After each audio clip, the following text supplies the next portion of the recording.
Hello dear student, कैसे हो आप? आई होप आप सभी ठीक ही होंगे।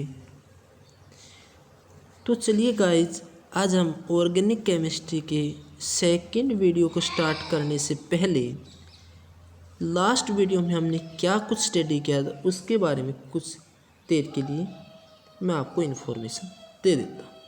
लास्ट वीडियो के अंदर हमने देखा कि ग्रिग्नार्ड रिजेंट का यूज़ करते हुए आपने किस प्रकार से अल्कोहल की फॉर्मेशन की थी, और वहाँ से एक लॉजिक निकल के आया था। यदि रिएक्टेंट में आपके पास कार्बन की संख्या कम है, प्रोडक्ट में कार्बन की संख्या को इंक्रीज करते हुए अल्कोहल की फॉर्मेशन करवाने की कोशिश करता है, तो वहाँ पे डायरेक्ट कौन सा मेथड अप्लाई करोगे आप?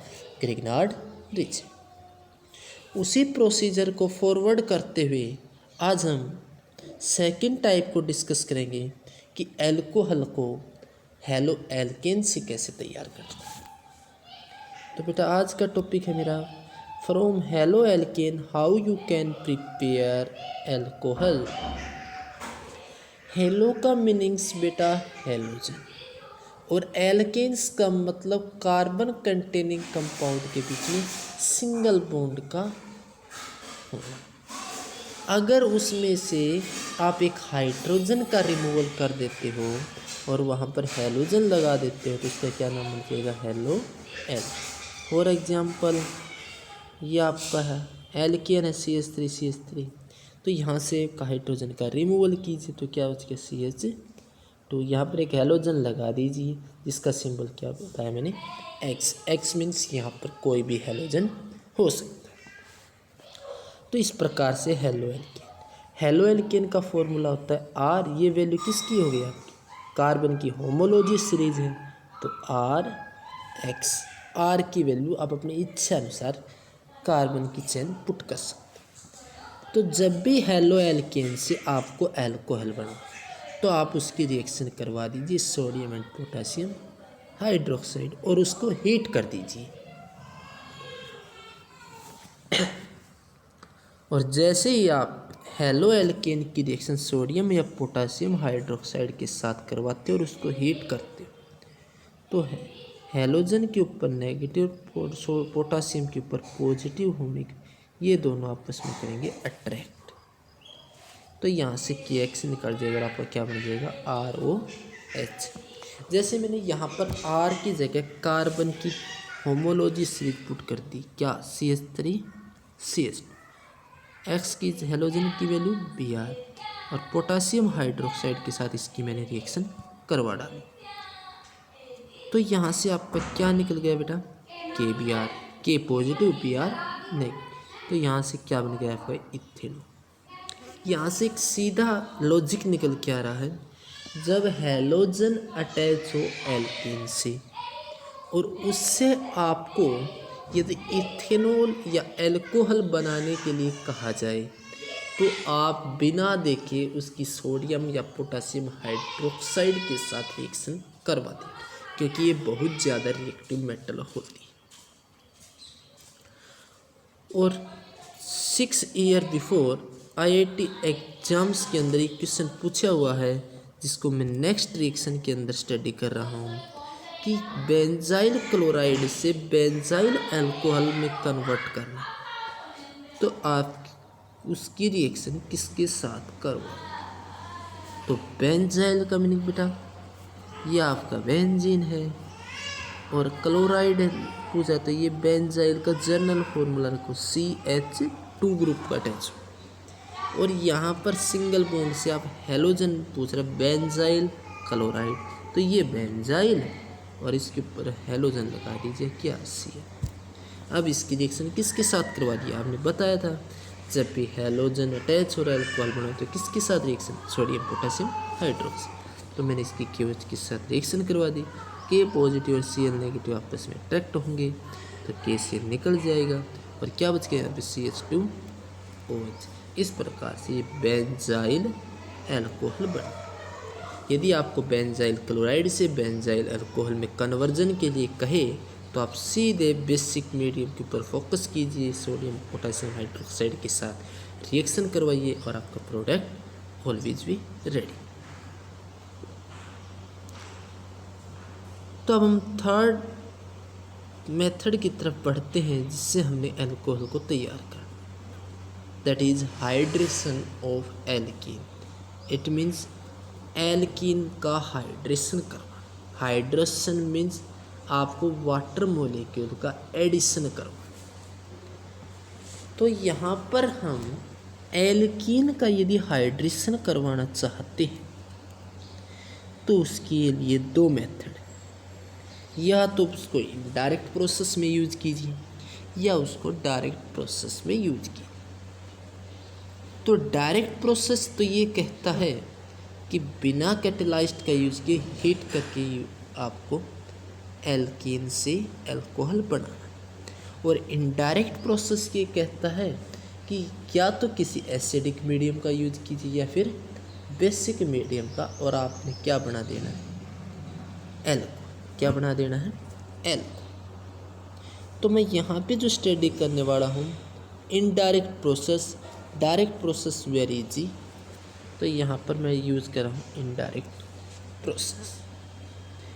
और इनडायरेक्ट प्रोसेस से आप यदि अल्कोहल का फॉर्मेशन करना चाहते हो तो वहाँ पर कोई भी स्ट्रोंग एसिड का यूज कीजिए। मैं ये भी बताऊँगा आगे चल करके कि वहाँ पे स्ट्रोंग एसिड का यूज क्यों किया। देखिए मैंने यहाँ पर कोई एल्कीन ले ली जिसका नाम है इथेन, और मैं यहाँ पे स्ट्रोंग एसिड ले लिया सल्फ्यूरिक एसिड, जिसको मैंने लिखने का तरीका चेंज कर दिया HOSO2OH। यदि ये स्ट्रोंग एसिड है तो ये कम्प्लीटली टूट जाएगा, डिसोसिएट हो जाएगा। तो ये कम्प्लीटली डिसोसिएट होने के बाद क्या रिलीज करेगा, H। तो यहाँ से H पॉजिटिव रिलीज हो गया, तो बाकी जो पार्ट बच गया OSO2OH उसके ऊपर नेगेटिव। तो यहाँ पर देखिएगा कि आपने मार्कोनी रूल को अप्लाइड कर। मार्कोनी रूल ये कहता है कि पॉजिटिव पार्ट उस कार्बन के पास जाएगा जिसके पास हायर नंबर ऑफ हाइड्रोजन हो in doubly bonded carbon atom, और नेगेटिव पार्ट उस कार्बन के पास जाएगा जिसके पास lesser number of hydrogen. But यहाँ पर दोनों के पास इक्वल हाइड्रोजन है, तो अब अपनी इच्छा अनुसार किसी के साथ पॉजिटिव पार्ट ऐड कर सकते हो और किसी के साथ नेगेटिव। तो यहाँ पर मैंने पॉजिटिव पार्ट को इस CH2 के साथ ऐड कर दिया और बाकी पार्ट को इसके साथ ऐड कर दिया, और डबल बॉन्ड की ब्रेकिंग हो गई सिंगल। तो क्या बन गया CH3 CH2 OSO2OH। अब आपने इसका हाइड्रेशन करवाना है, वाटर मॉलिक्यूल का ऐड करवाना है। तो वाटर मॉलिक्यूल है वो एसिडिक मीडियम में भी काम करता है और बेसिक। यदि ये एसिडिक मीडियम में काम करेगा तो आपको क्या देगा, वाटर H पॉजिटिव। तो आपने पीछे क्या छोड़कर चला जाएगा, OH नेगेटिव। OSO2OH ग्रुप के ऊपर मैंने नेगेटिव चार्ज बताया था और इसके ऊपर क्या होगा, तो नेगेटिव पार्ट किसकी तरफ अट्रैक्ट होगा, पॉजिटिव, और पॉजिटिव किसकी तरफ, तो CH3 CH2OH और H2SO4। इस प्रकार से जो आपने इनडायरेक्ट प्रोसेस में कैटेलाइज्ड यूज किया था उसको आसानी हो गई रिमूवल होने। इसी प्रकार हम आगे की तरफ बढ़ते हुए कोशिश करते थोड़ा सा डिफरेंट करने। अब हम यहाँ पर लेते हैं प्रोपेन, उसकी सल्फ्यूरिक एसिड के साथ रिएक्शन करवानी है, H के ऊपर पॉजिटिव और OSO2OH के ऊपर नेगेटिव। मार्कोनी रूल अप्लाइड करोगे, नेगेटिव पार्ट लेसर वाले के पास जाएगा, पॉजिटिव पार्ट हायर वाले के पास जाएगा डबली बॉन्डेड में। तो इस प्रकार से ये बन गया। तो ये बन गया आइसोप्रोपाइल की फॉर्मेशन कर दी, आइसोप्रोपाइल हाइड्रोजन सल्फेट। सर कहोगे आइसो नाम कैसे दे रहे हो बेटा, यदि आपकी 3 कार्बन की एटम यहाँ पे कंटिन्यूस, तो यदि आप किसी ग्रुप का अटैचमेंट कंटिन्यूस पोजीशन पर अटैच ना करके किसी अन्य पोजीशन पर कर दो तो आइसो। देखो यदि आप इस ग्रुप को CH3 के ऊपर लगा तो आपकी तो वो चेन कंटिन्यूस हो गई लगातार, अगर राइट वाले CH3 के ऊपर लगाते तो भी कंटिन्यूस, बट एक पोजीशन ऐसी है जिसके बाद चैन कंटिन्यूस नहीं, किसके ऊपर, CH। अगर इस ग्रुप की तरफ से चलो तो ये इस तरफ चले जाते, ये रह जाता है, तो ये कंटिन्यूस चैन नहीं। ग्रुप को ऐसी जगह पर लगाना जो कंटिन्यूस पोजीशन पर ना हो, एनी अदर पोजीशन पर अपने आप को हेल्ड करवाता हो, तो उसको कहेंगे आइसो पोजीशन। अब इसका हाइड्रोलाइसिस करवा लीजिए या हाइड्रेशन, तो मैंने बताया था ये एसिडिक मीडियम में काम भी करता है बेसिक।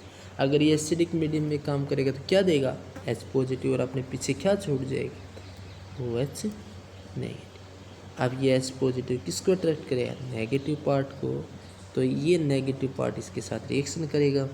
तो नेगेटिव यदि निकल के गया तो नेगेटिव की जगह पे नेगेटिव का ही सब्स्टिट्यूशन होगा न्यूक्लियोफाइल का, और नेगेटिव अट्रैक्ट होगा पॉजिटिव की तरफ रिएक्शन में। तो ये तो अट्रैक्ट हो गई इसकी तरफ, और इसकी जगह पे सब्स्टिट्यूशन करवा दिया किस न्यूक्लियोफाइल का, OH नेगेटिव। तो इस प्रकार से आपने ये फॉर्मेशन हो गई। अब हम चेक करेंगे कि ये मैकेनिज्म किस प्रकार से होता है। मैं बार बार कह रहा हूँ बेटा, मैकेनिज्म्स आपको ये बताता है कि रिएक्शन किस प्रकार बनने की कोशिश कर रही है। मैं मोस्टली रिएक्शंस के मैकेनिज्म करवाऊँगा, चाहे वो आपके सिलेबस में हो या न हो। तो इस मैकेनिज्म को हम सोल्व करने की कोशिश करें। Mechanism of hydration of alkene. तो सबसे पहले मुझे ये बताइए कि हाइड्रेशन ऑफ एल्कीन के अंदर आपने पहले कौन सा मेथड यूज किया, इनडायरेक्ट या डायरेक्ट। सर आप कहोगे कि सर हमने तो इनडायरेक्ट यूज किया था, ठीक है। और इनडायरेक्ट प्रोसेस से यदि मैं अल्कोहल की फॉर्मेशन करने की कोशिश की तो वहाँ पे किस कैटेलाइस्ट का यूज किया, स्ट्रॉन्ग एसिड, कोई भी स्ट्रॉन्ग एसिड यूज़ कर सकते हो। तो मैंने वहाँ पे क्या स्ट्रॉन्ग एसिड लिया था, सल्फ्यूरिक एसिड।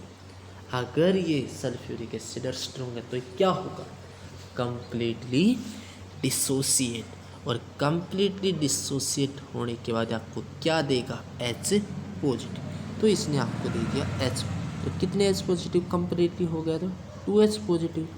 यदि एक हाइड्रोजन के ऊपर एक पॉजिटिव तो 2 के ऊपर 2 पॉजिटिव। तो अगर इसके ऊपर 2 पॉजिटिव है तो रिमेनिंग पार्ट्स अपने ऊपर क्या लेकर जाएगा, 2 नेगेटिव। हो गया। फिर आपने सेकंड स्टेप में क्या किया था, उसका हाइड्रेशन, और हाइड्रेशन करवाते हुए एसिडिक मीडियम में भी काम कर सकता है और बेसिक।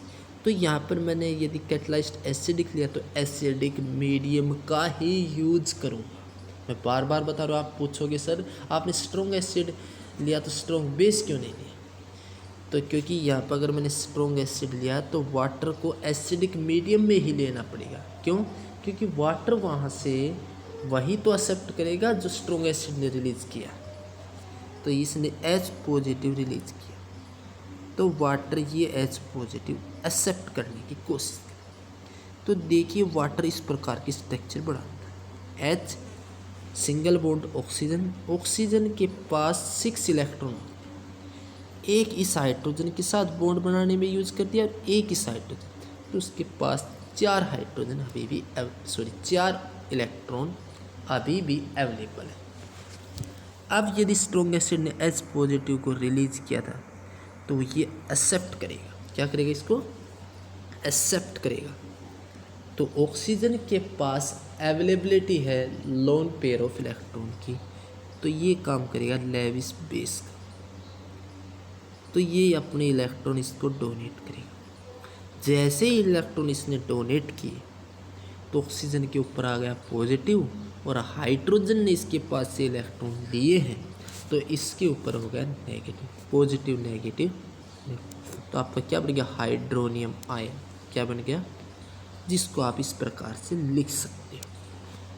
ठीक है, अब ये हाइड्रोनियम आयन है। अब आपने चेक करना है कि ये इलेक्ट्रोफाइल है कि न्यूक्लियोफाइल है। पॉजिटिव चार्ज स्पीसीज या मैं कहूँ जिसके वैलेंस में 6 इलेक्ट्रॉन, इनमें से यदि कोई एक कंडीशन ओबे हो रही है तो वो हमेशा इलेक्ट्रोफाइल का काम करेगा, या जिस स्पीसीज के ऊपर नेगेटिव चार्ज हो और ऑक्टेट कंप्लीट हो तो वो न्यूक्लियोफाइल का काम। बट कुछ कॉमन एग्जाम्पल दोनों से होगा। तो यहाँ पर ये काम करेगा इलेक्ट्रोफाइल का। 11th क्लास के अंदर आप इसको अच्छी तरह पढ़ चुके। अगर ये इलेक्ट्रोफाइल है कौन, हाइड्रोनियम आयन, तो ये अटैक करेगा एल्कीन के ऊपर। किसके ऊपर, एल्कीन के ऊपर। तो मैंने आपको एक एल्कीन का एग्जाम्पल करवाया था जिसको मैं यहाँ पर यूज़ कर रहा हूँ, CH3CH डबल बॉन्ड CH2।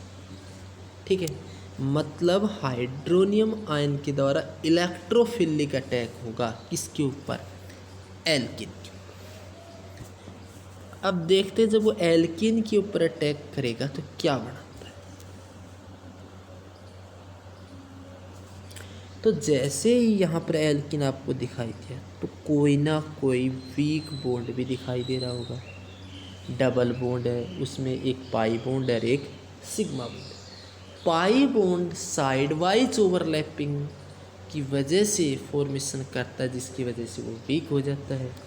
और जो सिग्मा बॉन्ड वो फेस टू फेस ओवरलैपिंग करता है तो इसकी वजह से स्ट्रॉन्ग। तो यहाँ से पाई बॉन्ड को टूटना पड़ेगा। ठीक है, अब क्वेश्चन ये है कि पाई बॉन्ड जब टूटेगा तो वो अपने इलेक्ट्रॉन कौन से कार्बन की तरफ फॉरवर्ड करेगा। तो यहाँ पे मैं कार्बन को कुछ देर के लिए नंबरिंग दे देता हूँ, 1 2 3। कोई कहेगा सर ये इलेक्ट्रॉन टूट करके 2 नंबर कार्बन की तरफ जाएंगे डबल बॉन्ड की। ये इलेक्ट्रॉन यहाँ पे टूट के यहाँ पे आ जाएंगे, तो यहाँ पे आपका क्या हो गया, नेगेटिव। तो इस CH2 के ऊपर पॉजिटिव, इस डबल बॉन्ड की बात करें अभी। कोई कहेगा सर ये इलेक्ट्रॉन इसकी तरफ जाएंगे CH2 की तरफ, तो इसके ऊपर नेगेटिव या इसके ऊपर पॉजिटिव। बट बेटा यहाँ पर तो कंसेप्ट तो एक ही ठीक होगा, दोनों तो कैसे ठीक हो सकते हैं। अब फोकस कीजिए इंटरमीडिएट के ऊपर। जो बच्चा फर्स्ट नंबर कार्बन की तरफ पॉजिटिव को भेज रहा है, उस कार्बन के ऊपर पॉजिटिव है, यदि इस कार्बन के ऊपर पॉजिटिव लगे तो इस कार्बन के ऊपर पॉजिटिव होने की वजह से इसको बोलोगे कार्बोकटायन। तो ये कौन सा कार्बोकटायन, जिस कार्बन के साथ अगर पॉजिटिव लगा हुआ है एक कार्बन से अटैच है तो वो बोलेंगे 1 डिग्री कार्बन। तो ये कौन सा कार्बोकटायन बनेगा, 1। यदि आप इसके ऊपर पॉजिटिव भेजते हो तो इसके ऊपर पॉजिटिव कितने कार्बन से अटैच है, तो ये कौन सा कार्बोकटायन हो जाएगा, सेकेंडरी। तो बताओ सेकेंडरी और 1 डिग्री कार्बोकटायन में कौन ज़्यादा स्टेबल होता है, कहोगे सर 2 डिग्री। Very good. तो ये अपने इलेक्ट्रॉन इस CH2 की तरफ भेजेगा, दो इलेक्ट्रॉन इसके पास गए, नेगेटिव हुआ, इसके ऊपर पॉजिटिव। अब ये नेगेटिव अपने इलेक्ट्रॉन यहाँ पर दे देगा। अब ये हाइड्रोनियम आयन हमने बनाया, अब यह अपने आप को कंप्लीट करेगा, इस पॉजिटिव चार्ज को ख़त्म करने की कोशिश। तो ऑक्सीजन और हाइड्रोजन के बीच में सारे बॉन्ड इक्विवेलेंट हैं, तो ऑक्सीजन इस बॉन्ड के इलेक्ट्रॉन अपनी तरफ खींच देगा, मोर इलेक्ट्रोनेगेटिव होने के। जैसे ये इलेक्ट्रॉन अपनी तरफ खींचेगा तो ऑक्सीजन के ऊपर नेगेटिव, तो पॉजिटिव नेगेटिव क्या हो जाएगी, न्यूट्रल। तो यहाँ से तो निकल गया वाटर। तो यहाँ से जब इस बॉन्ड के इलेक्ट्रॉन इसकी तरफ शिफ्ट हो तो इसके ऊपर पॉजिटिव, और पॉजिटिव पार्ट को कौन लेगा, नेगेटिव। इसलिए ये पॉजिटिव पार्ट किसके पास चला जाता है, CH2। तो देखिए क्या बन गया, CH3 CH के ऊपर कैसा चार्ज अभी भी है, पॉजिटिव। इसने तो अपने आप को न्यूट्रल बना दिया। डबल बॉन्ड किस में, सिंगल बॉन्ड में। CH2 के ऊपर नेगेटिव, तो उसने अट्रैक्ट कर लिया पॉजिटिव पार्ट H पॉजिटिव को, तो वो न्यूट्रल हो गया। तो क्या बनेगा, CH। तो इस प्रकार से सेकेंड डिग्री कार्बन। आप ये भी हमारी रिएक्शन कंप्लीट नहीं हुई। जब तक कोई रिएक्शन कंप्लीट नहीं होगी जब तक वहाँ से आप इलेक्ट्रॉन्स का रिमूवल चार्ज सेपरेशन को ख़त्म नहीं करते। अब देखते हैं ये पॉजिटिव कैसे ख़त्म करें। अब देख रहे हो वाटर, वाटर एसिडिक मीडियम का काम करता है और बेसिक मीडियम। तो वाटर की जो ओरिजिनल स्ट्रक्चर होती है, ये आपका प्रोडक्ट बना था ये, अब इसको मैं यहाँ पर यूज़ करता हूँ। ये आपका second degree carbocation, hydrolysis hydration कर रहे थे, लेकिन तो वाटर मॉलिक्यूल की संख्या आप अपनी इच्छा अनुसार ज़्यादा भी कर सकते हो और कम। हाइड्रोलाइसिस में ये नंबर ऑफ मोल्स मैटर नहीं रखता, तो हमने वाटर मॉलिक्यूल के साथ इसकी अगेन यूज़ कर ली। तो इस प्रकार से वाटर की स्ट्रक्चर होती है। अब यहाँ पर ये लोन पेयर ऑफ इलेक्ट्रॉन दिखाई दे रहे, तो ये अपने इलेक्ट्रॉन इसको देने की कोशिश करता है, और जो अपने लोन पेयर इलेक्ट्रॉन किसी दूसरे को देता है, तो ना तो इसके ऊपर पॉजिटिव चार्ज ना या इसके ऊपर। तो अब कंफर्म करते कि इलेक्ट्रोफाइल का काम करेगा न्यूक्लियोफाइल। तो यहाँ पर देख रहे हो कितने इलेक्ट्रॉन, 8, तो ये काम करेगा न्यूक्लियोफाइल का, 6 होते तो इलेक्ट्रोफाइल। तो अब इसने अपने इलेक्ट्रॉन इसको डोनेट किए, तो क्या बनेगा CH3। जैसे इसने इलेक्ट्रॉन इसके पास लिए तो पॉजिटिव नेगेटिव, अब CH के ऊपर चार्ज खत्म हो चुका है, और 2 इलेक्ट्रॉन इसको दिए, तो 2 इलेक्ट्रॉनों से इन दोनों के बीच में क्या बन गया, बॉन्ड। CH और ऑक्सीजन के बीच में क्या बन गया, बॉन्ड। ये CH और इसने ऑक्सीजन के साथ क्या बना लिया, बॉन्ड। अब बताओ ऑक्सीजन ने जब 2 इलेक्ट्रॉन दे दिए तो ऑक्सीजन के ऊपर कैसा चार्ज, पॉजिटिव, और उसके पास कितने इलेक्ट्रॉन रह गए, 2। ऑक्सीजन के ऊपर पॉजिटिव इन्वॉल्व होने का ये बन गया प्रोटोनेटेड एल्कोहल, प्रोटोनेटेड एल्कोहल। अब सोचो क्या हमारी रिएक्शन ख़त्म हो गई, नहीं। कहोगे सर अभी ये पॉजिटिव को तो ख़त्म और करो, बट याद रखना हमने स्टार्टिंग में क्या लिया था, H पॉजिटिव, किसके पास से, H2SO4, तो वो वो निकलना भी तो चाहिए जो हमने यूज किया था जिसका H पॉजिटिव। हाइड्रेशन तो टॉपिक का ही नाम है किया, लेकिन हाइड्रेशन एक्स्ट्रा क्वांटिटी क्या यूज़ की थी, कैटेलाइस्ट जिसने हमने क्या दिया था, H पॉजिटिव, उस H पॉजिटिव को यहाँ पर निकालना पड़ेगा। आप देखते हैं कैसे, तो ये यहाँ से करेगा लॉस ऑफ प्रोटॉन, क्या करेगा, लॉस ऑफ प्रोटॉन, और जैसे ही ये लॉस ऑफ प्रोटॉन करेगा तो ये दोनों बॉन्ड इक्विवेलेंट है, तो मोर इलेक्ट्रोनेगेटिव ऑक्सीजन एटम होने के इस बॉन्ड के इलेक्ट्रॉन अपनी तरफ खींच लेगा। तो जैसे ही इलेक्ट्रॉन अपनी तरफ लेगा तो नेगेटिव चार्ज ऑक्सीजन के ऊपर, नेगेटिव पॉजिटिव न्यूट्रल, तो यहाँ से क्या निकल गया, और हाइड्रोलाइसिस तो कर ही रहे हो, और जैसे हाइड्रोलाइसिस कर अपनी इच्छा अनुसार वाटर के मॉलिक्यूल यूज कर सकते हो। तो यहाँ पर आपने वाटर मॉलिक्यूल फिर दोबारा यूज कर लिया, इसके पास लोन पेयर है, ये इसको लेगा, तो हाइड्रोनियम आयन निकल गया। देखो पहले स्टेप के अंदर इलेक्ट्रोफिलिक अटैक किसने किया था, हाइड्रोनियम आयन, तो आपका यहाँ से निकल गया कि नहीं, जो क्वांटिटी यूज की है उसका रिमूवल कर दिया। तो इस प्रकार से हमने मैकेनिज्म को समझ लिया। मैकेनिज्म समझने के बाद जो रिएक्शंस है वो डायरेक्टली आपके माइंड में 2-3 बार प्रैक्टिस करने के बाद फिट हो जाती है। तो कोशिश कीजिए हर रिएक्शन का मैकेनिज्म बनाने की। अगर मैं हर रिएक्शन का मैकेनिज्म एक्सप्लेन करने की कोशिश करें तो ये सिलेबस आपका कंप्लीट ईजिली नहीं हो पाएगा। तो मैं उन्हीं रिएक्शंस का मैकेनिज्म एक्सप्लेन करने की कोशिश करूँगा जो नेमिंग रिएक्शन या वेरी इंपॉर्टेंट रिएक्शन जिसका कंपटीशन एग्जाम में बहुत ज़्यादा है। नेम रिएक्शन के सारे मैकेनिज्म होंगे और इम्पोर्टेंट रिएक्शंस के भी, बट जो ज़्यादा इम्पोर्टेंस नहीं होगी उसके मैकेनिज्म आप खुद करने की कोशिश करना। टाइम ज़्यादा वेस्टेज होगा, तो तब तक के लिए बेटा आप इस वीडियो को देखते रहिए। मिलते हैं नेक्स्ट वीडियो के।